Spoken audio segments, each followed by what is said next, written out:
উত্তরবঙ্গ সফরে এসেছে বিজেপি নেতা সুকান্ত মজুমদার। অন্যদিকে কোচবিহারে এসেছেন ত্রিপুরার প্রাক্তন মুখ্যমন্ত্রী তথা সাংসদ বিপ্লব কুমার দেব। মদনমোহন বাড়িতে পুজো দিয়ে তিনি এবং নিশীথ প্রামাণিক সহ দলের কর্মকর্তারা সরাসরি চলে যান কার্যালয়ে।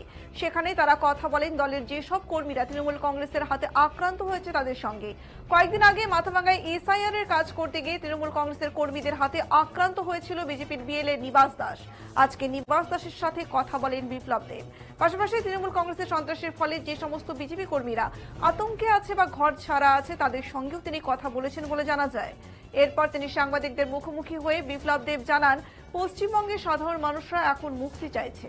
যেসব বিজেপি কর্মীদের ওপর আক্রমণ করা হয়েছে তারা কেউ ভীত নয়। বিজেপি সরকার মেয়েদের সুরক্ষা এবং ছেলেদের কর্মসংস্থানের জন্য যে প্রচেষ্টা চালাচ্ছে পশ্চিমবঙ্গের সাধারণ মানুষ তা বুঝে গিয়েছে। সমাজে যখন মেয়েদের ওপর অত্যাচার হয় তখন সমাজ তার প্রতিকার নিজেরাই করে বলে মন্তব্য করেন তিনি। তার দাবি, পশ্চিমবঙ্গের মানুষ নরেন্দ্র মোদীর নেতৃত্বের প্রতিকার করবে। বিজেপি যে স্বপ্ন দেখেছিল তা পূরণ হবে। পাশাপাশি মুখ্যমন্ত্রী মমতা বন্দ্যোপাধ্যায়কেও আক্রমণ করেন তিনি বলেন, মুখ্যমন্ত্রী কোনো সময় ডাক্তার হয়ে যায়, আবার কখনো ইঞ্জিনিয়ার হয়ে যান। এখন উনি এসআইআর এর প্রমুখ হয়েছেন। তিনি আরো বলেন, মুখ্যমন্ত্রী এসআইআর এর বিরুদ্ধে একটি বিশেষ সম্প্রদায়কে খেপিয়ে তুলেছে। এদেরও তিনি ক্ষতি করছেন এবং তার সঙ্গে পুরো পশ্চিমবঙ্গের ক্ষতি করছেন তিনি।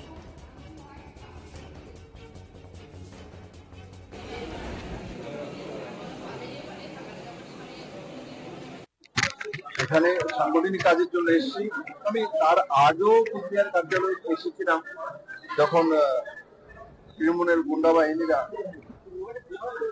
যেটা ভাইলেন্স করেছিল, পোস্টপুট ভাইলেন্স, তখন ছিলাম।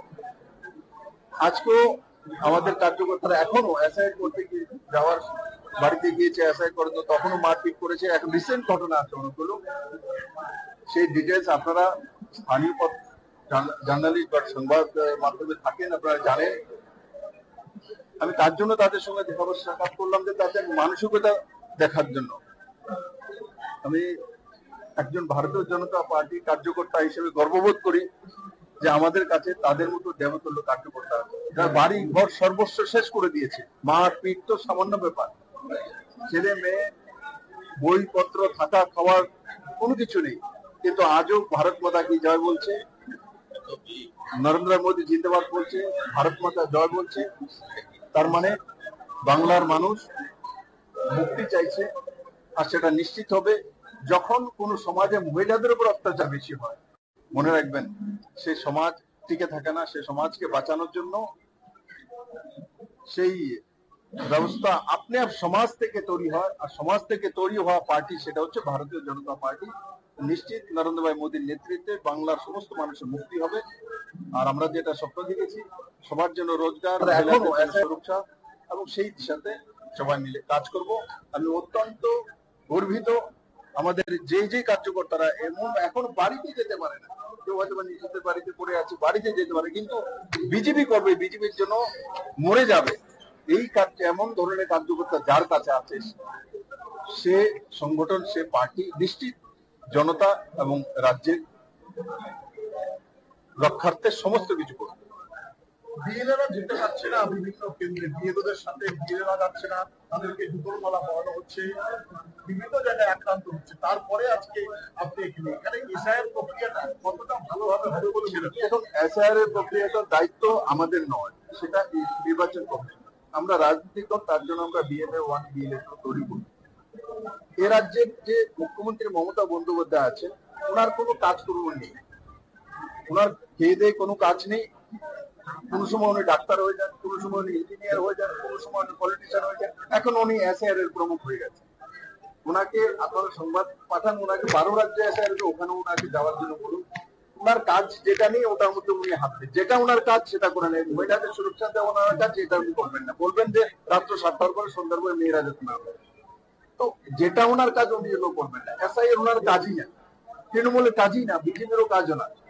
আমরা রাজনৈতিক পার্টি, তার জন্য মানুষকে জাগৃত করা, ফর্ম দেওয়া, সেটা আমাদের ডিউটি। সেটা তৃণমূল করতে পারে, বিজেপি করতে পারে, অন্যান্য পার্টি করতে পারে, কিন্তু এসআইআর হবে না হবে এটা মমতা ব্যানার্জি বা মমতা বন্দ্যোপাধ্যায় সিদ্ধান্ত করতে পারেন না, সেটা নির্বাচন কমিশন সিদ্ধান্ত করেন। আর সর্বদলীয় মিটিং এর পরেই এসআইআর হচ্ছে, আর এসআইআর প্রথমবার তো হচ্ছে না।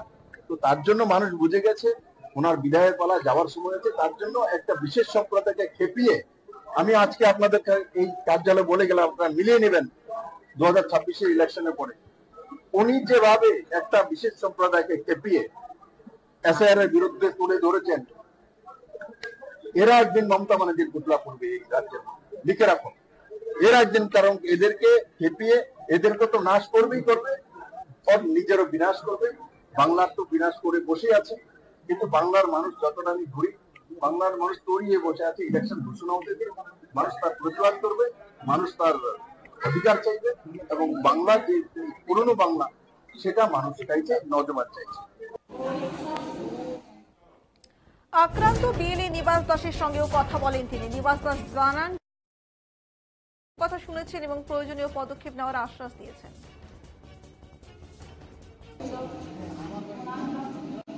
বলেন এবং কি কথা হলো? বিপ্লব দেব আসাম থেকে আসছেন, আসাম থেকে ছিলেন, ওনার সাথে আমরা একটু কথা বললাম। কি বিষয়ে কথা বললেন? বললাম যে আপনাদের এই যে সেই দিন এসে কাজ করতে গিয়ে আমরা যে আক্রান্ত হলাম। কি হয়েছিল আপনার সঙ্গে? আমার সাথে হয়েছিল, কারণ আমরা দ্বিতীয় দিনে, প্রথম দিন কাজ করছি একসাথে, মানে ওরা হলো 1 বিএলও 1 আর আমি হলাম বিএলও 2। তাই এক কাজ করতে গিয়ে লোকের বাড়িতে আমাকে দ্বিতীয় দিনে সকালবেলায় 9:30টার সময় তাদের বাড়িতে যা বসলাম, এক ব্যক্তির বাড়িতে বসলাম। বসার পরে ওখানে আমাকে চট থাপ্পড় মারলো ফটিক দাস আর কেতা দাস, দুজনে চট থাপ্পড় ঘুষি মারলো। আর খৈমেলা দাস আসে আমার গালে গলের মধ্যে জুতোর মালা করে। এই বিষয়টা বিপ্লব বাবুকে জানালেন? কি বললো উনি? উনি আশ্বাস দিল যে ঠিক আছে, এরকম ঘটনা যেহেতু ঘটে গেছে, অনেক জায়গায় ঘটছে, তাই আমরা আগামী দিনে কী করবো সেই ব্যবস্থা নিচ্ছি। আচ্ছা, আপনাদের বাসা থাকার আশ্বাস দিয়েছে? বাসা থেকে আশ্বাস